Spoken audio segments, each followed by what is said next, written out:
Om Namo Bhagavate Vasudevaya. Om Namo Bhagavate Vasudevaya. Narayanam Namaskritya Naram Chaiva Narottamam Devim Saraswatim Vyasam Tato Jayamudire Nashtiprayeshu Bhadreshu Nityam Bhagavata Sevaya Bhagavati Uttam Shloke Bhaktir Bhavati Naistiki.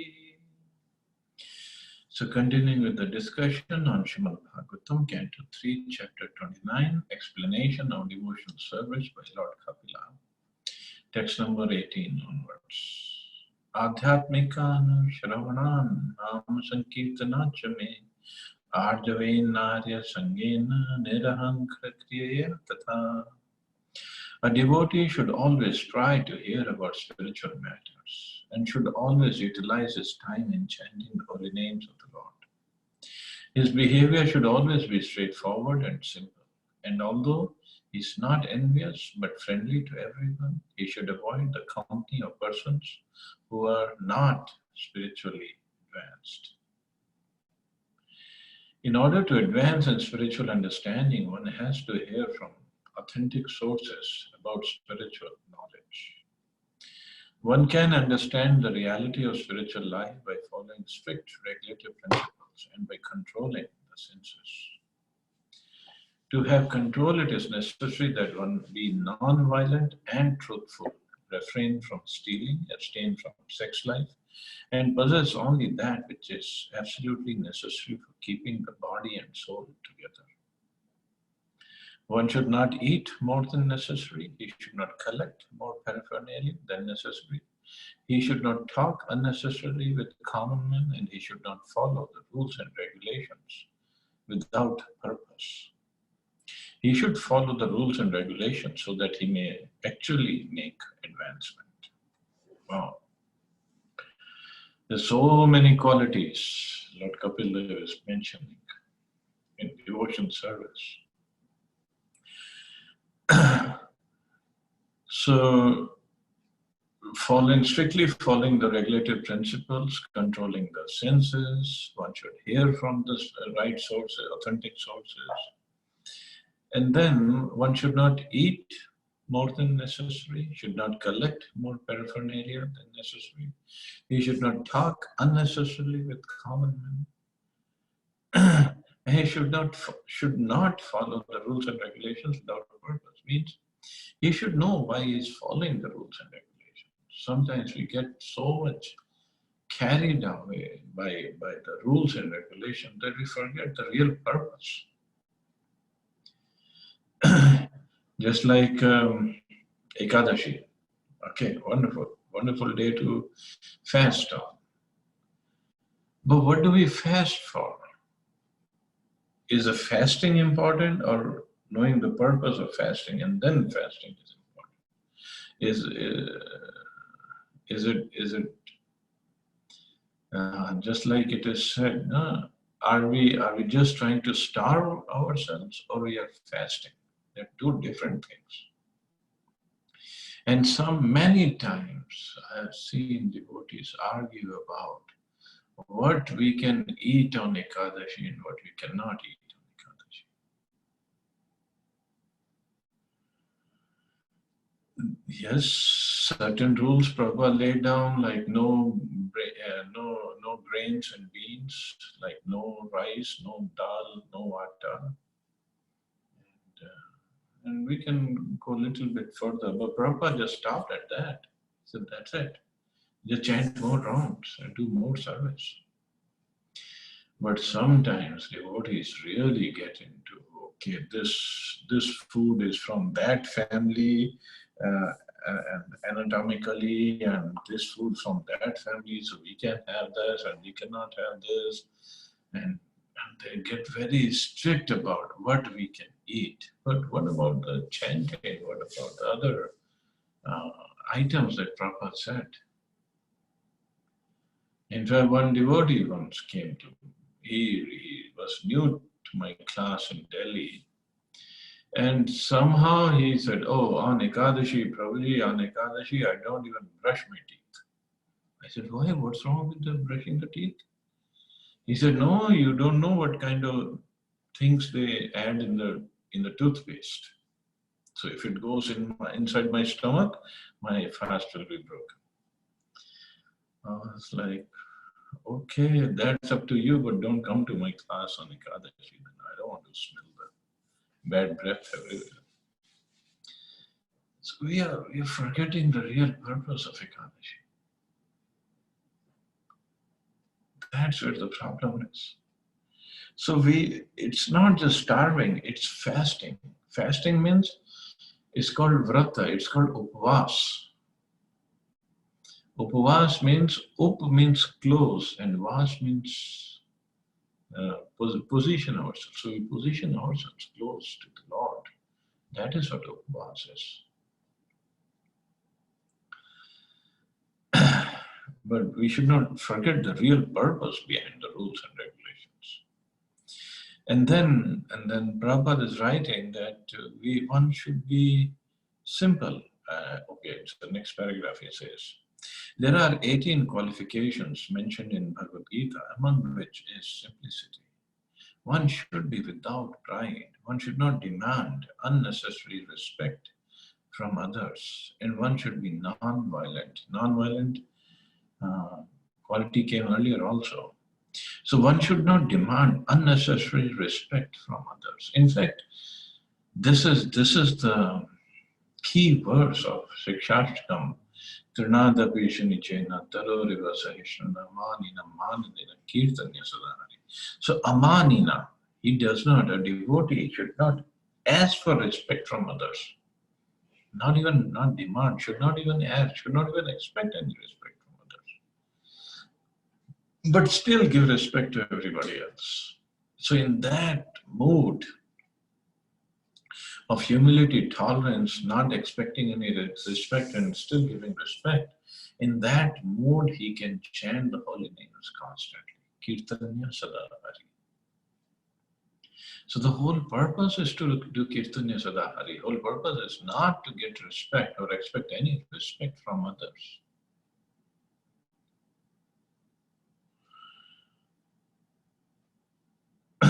Because if we do that, then when somebody respects us, we get overly proud. And if somebody doesn't, then we get disturbed. So we should not even expect any respect from others. If it comes, fine. If it doesn't, fine. That's where the detachment comes. Amanitvam, adambahitvam, ahimsa. One should be very tolerant and simple. One should accept the spiritual master and one should control the senses. These are mentioned here and in Bhagavad Gita as well. One should hear from authentic sources how to advance in spiritual life. Such instructions should be taken from Acharya and should be assimilated. And not just assimilated, the instruction has to come, we have to digest, assimilate, and ingrain it. Yes, this is what I'm going to do. And in Shikshashtakam it is said one should be tolerant as a tree, humble as a blade of grass. So why a blade of grass? Where people walk on the blade of grass all the time, and the grass does not protest. And why tolerant like a tree? Because a tree is there, standing there in heat and rain and cold, always giving protection to anybody who comes under the tree. Not just the protection, and he offers the fruits to the person, fruits and flowers to the person who has come under him. And the people go and they cut down the tree, they cut down the branches of the tree, take them with them. And sometimes they cut the whole trunk down and the tree does not protest. He still gives the fruits and the flowers and the shade to the person who is even cutting him down. And he gives him his own wood, own body as a wood, to take it and make. You want to make furniture out of it, you want to make doors out of it, you want just burn the wood for cooking or for keeping you some home. Okay, take it. So that is tolerance. So it means if somebody insults us, if somebody disturbs us, only thing he or she should get in return is the flowers and fruits.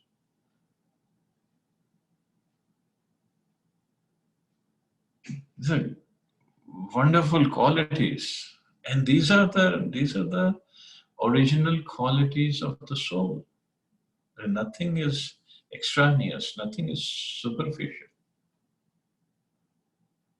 that we think I have to develop. No, these are all there in the soul.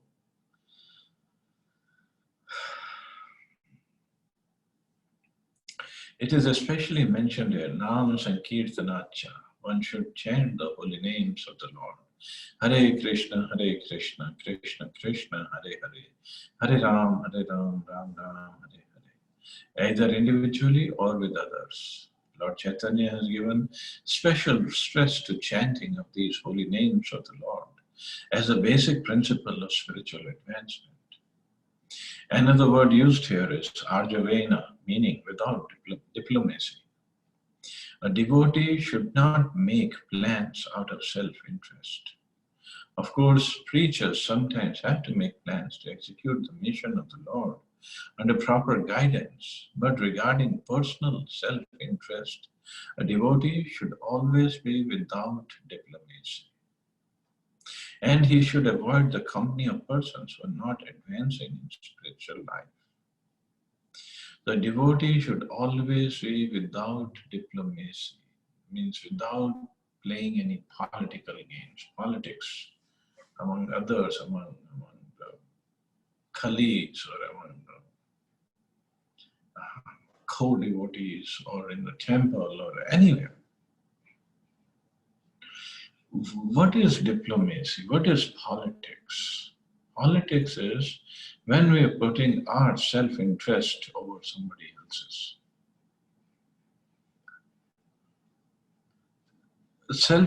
Then since we are given special intelligence by Krishna, we try to justify that, saying, oh, it is for the preaching movement, it is for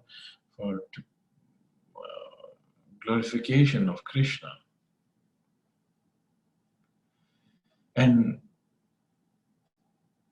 But that justification to hide our diplomatic or political inclinations, it does not help us in the long run. It does not. Because politics means one has to tell lies all the time. That's what politics is. So telling lies means cheating, and Krishna says in Bhagavad Gita, I am the best of the cheaters. So how can we cheat Krishna? There's no way we can cheat him. So we might think that I am doing it for Prabhupada or for the movement. But Prabhupada is not asking here in this purport. He's not saying that. Like in the beginning days, there was not a whole lot of money, and the devotees who were joining, they had a hippie background. Hippie means they used to take drugs and alcohol, or breaking 4 regulatory principles every day, basically. So when they joined the movement, they still had those inclinations. And then in the name of serving Krishna, in the name of serving the movement, a devotee or maybe few devotees, they started doing the drug business. They started selling the drugs on the street. And of course they were giving the money to the temple. But when they were found doing drug business, they were caught by the police and they were sent to jail. And Prabhupada was very upset with them. He said, no, we're not supposed to do all that. We're not supposed to break the principle, break the law. But Prabhupada was still trying to fan the spark. So he said, okay, so you're going to jail. But Krishna was also born in the jail, so don't worry. But once they came out, the Prabhupada said, no more doing any of these businesses. Because the ultimate purpose is not to make big temples. Ultimate purpose is to transform our heart first. And then we can think of transforming somebody else's heart. It's not by big temples we can transform somebody else's heart. It's by the purity of the devotees. That's why there's this motto of ISKCON. Of course, it came from Chinese cookie, that utility is the principle, books are the basis, purity is the force, and preaching is the essence. So purity is the force, not money is the force. Books are the basis, not the bucks are the basis. So it's very important, because this is what the purity is, what is going to attract others to the moment. Otherwise, there's so many people all around. They're doing so many hanky-panky stuff, and they don't attract crowds. Or even if big temples and big churches, people go, but they just go for a visit. They don't go to ask questions, to seek out the truth, and to find how I can surrender and how I can make progress spiritually. But this moment that Prabhupada has established is different. Purity is the force, not diplomacy, not politics, not lying, not cheating. That's not the force. Another word is Arya. Aryans are persons who are advancing in knowledge of Krishna consciousness as well as in material prosperity. A difference between Aryan and non-Aryan, the Sura and Asura, is in their standards of spiritual advancement. Association with persons who are not spiritually advanced is forbidden. Lord Chaitanya advised Asatya Sangatyaga. One should avoid persons who are attached to the temporary. Asat is one who is too materially attached, who is not a devotee of the Lord, and who is too attached to women or enjoyable material things.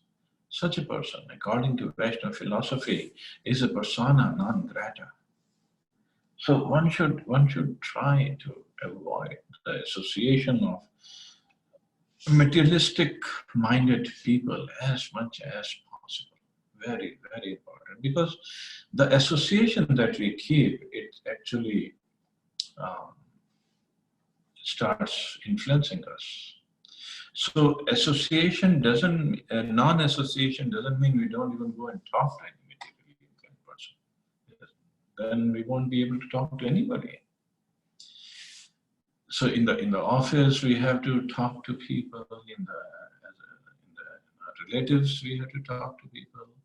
But that talking to people doesn't mean we are associating. Associating is when we get influenced by their ideas, by their thoughts. So instead of getting the association, we can give them the association.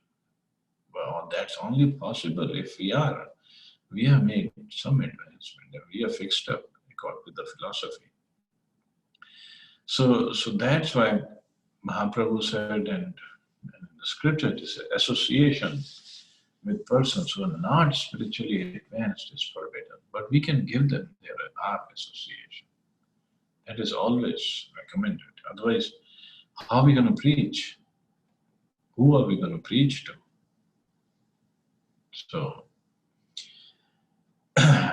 But for that one has to be careful and see what's the level of the other person and preach accordingly.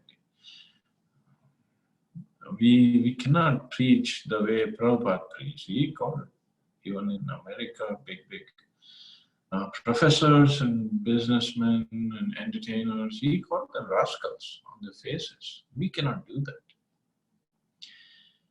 Prabhupada had so much of purity.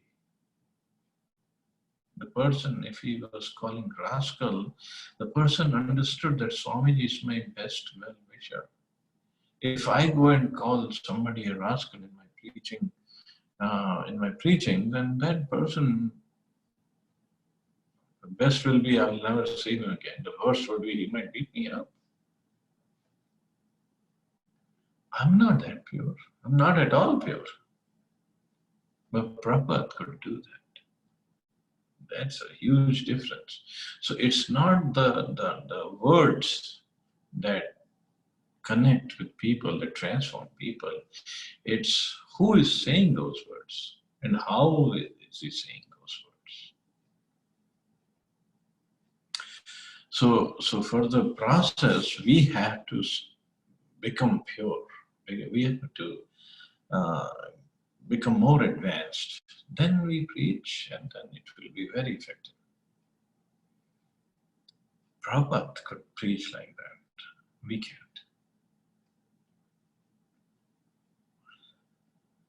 So association, we have to see who are we associating with. A devotee should not be proud of his acquisitions. The symptoms of a devotee are meekness and humility.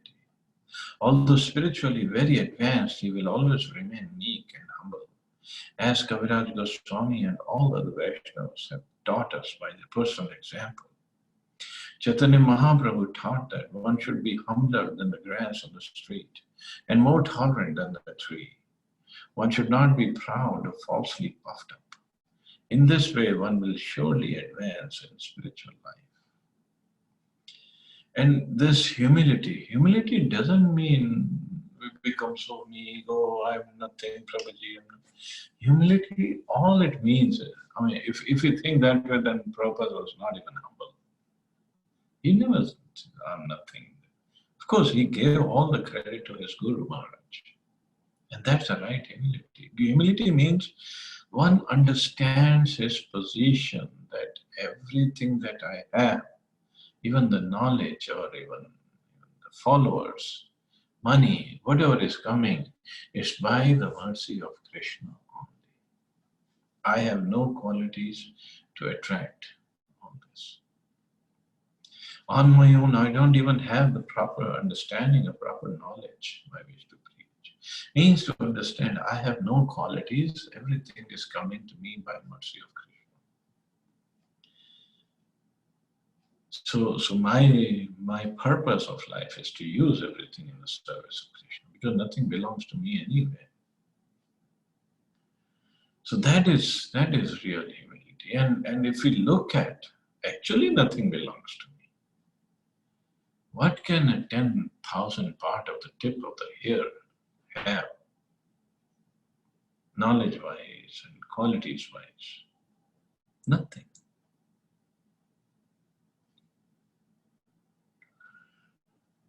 So that's a problem. One should not be proud or falsely puffed up. And we become puffed up. We become, in English there's a slang called proud of a borrowed dollar.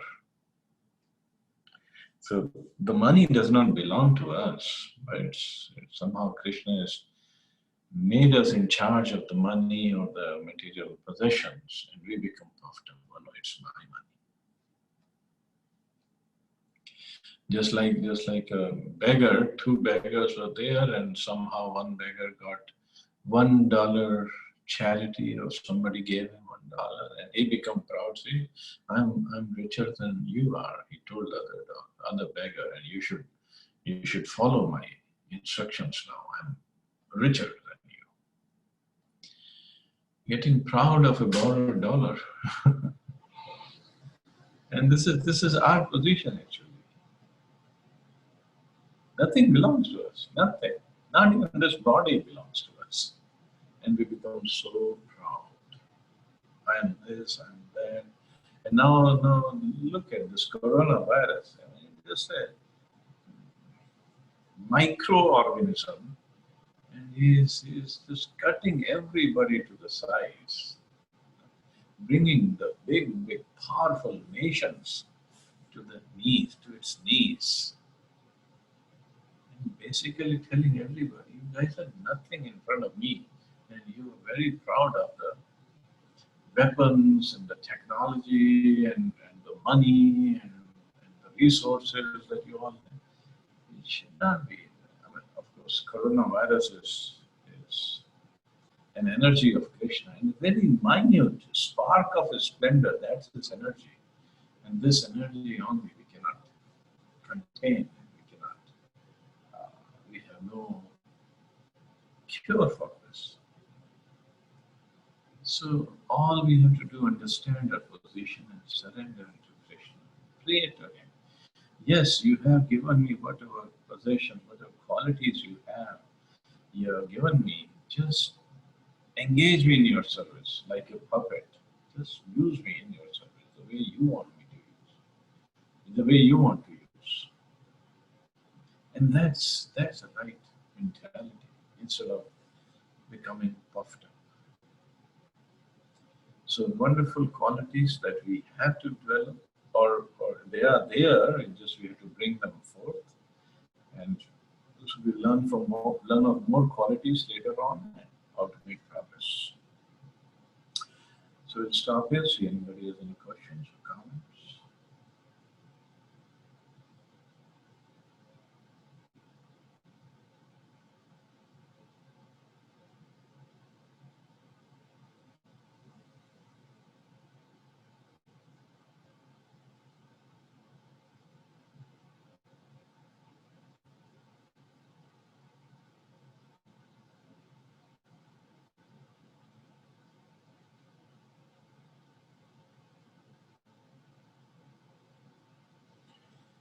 Okay, so we'll stop there. You all have a wonderful and safe day. Hare Krishna. Jai Shri Prabhupada. Hare Krishna, Prabhuji. Hare Krishna. Thank you, Prabhuji. Prabhupada. Shri Prabhupada.